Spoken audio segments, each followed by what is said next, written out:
Hey YouTube, so Mass Effect Niban, say number 2 on the Xbox Series S versus the Xbox One S. This game, honestly, is uneventful. It's a great, massive game, and if you don't want to pay for the Mass Effect Legendary Edition later this year, this is what you're to expect. If you don't want to shell out the extra money, it's a decent experience in my opinion, but it definitely lacks a lot of the fanfare and nice features that usually the Xbox backwards compatibility games come with. Let me know if the game that you like, besides this one, on the little playlist that I'm going to be showing on the bubbles on top does not show up. Let me know in the comment section below and I can make a test for you and make that video.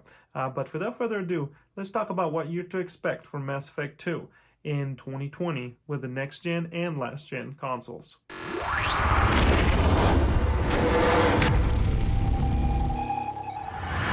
Alrighty, ladies and gentlemen, here we go. Game installed in internal drive, Mass Effect numero dos, coming at you with this game. Look, it was originally designed for the Xbox 360, never saw an Xbox One update, henceforth never saw any upgrades, at least the console version.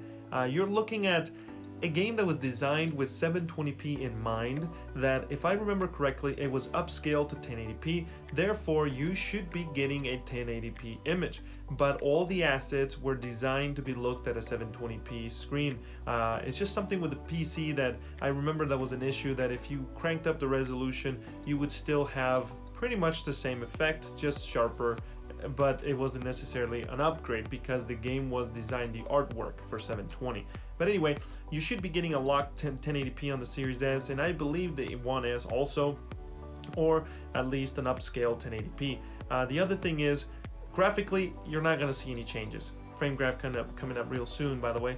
You're not going to see much changes here other than quicker loading times, considerably quicker, especially when transitioning between worlds and whatnot. In heavy firefights, definitely for the sake of this video, I didn't show you. I actually played this game further and I stopped because the Mass Effect Legendary Edition is coming out soon as of the recording of this video, and I want to experience that through here, so I stopped myself. But I did find out that the 1S did struggle in some areas of heavy firefights and it would drop some FPS, but it wasn't too bad, you know. It was just like below 20, probably at 28, 29, but anyway, with VRR or FreeSync, you can fix that. And if you like this kind of content, please don't forget to hit subscribe with the bell and a like along the way so you get notified whenever I release this kind of video, especially the Mass Effect Legendary Edition.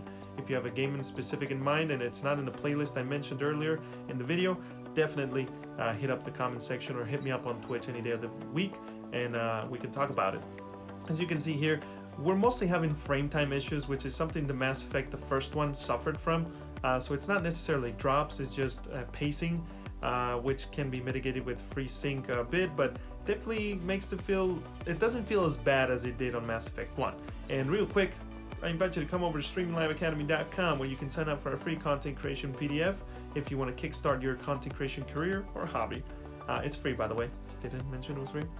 So anyway, yeah, we're looking at that pretty much on that. You'll see some spikes up, but I believe it's mostly just, I didn't really even feel them.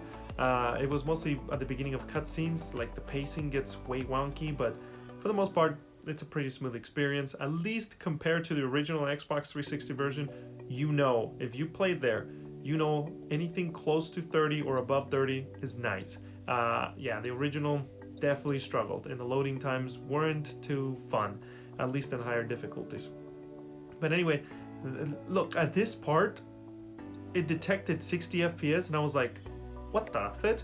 But anyway, I don't know. I'm in World 7. I hope you enjoy this kind of video. Cutscenes, again, 30. Pretty much no improvements there. Check out the Xbox Series X and One X version of this video if you're interested in those consoles. But yeah, that's pretty much all I got for you. If you like to play this game for free and don't want to pay for the Xbox Game Pass Ultimate, definitely you can stick around by 3,000 subscribers, and then every month after that I'll be giving away 1 free month of Xbox Game Pass Ultimate.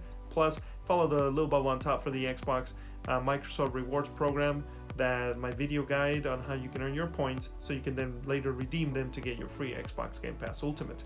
Any questions? Hit me up on social media. I'm in World 7, and I'll see you all in the next video. Peace.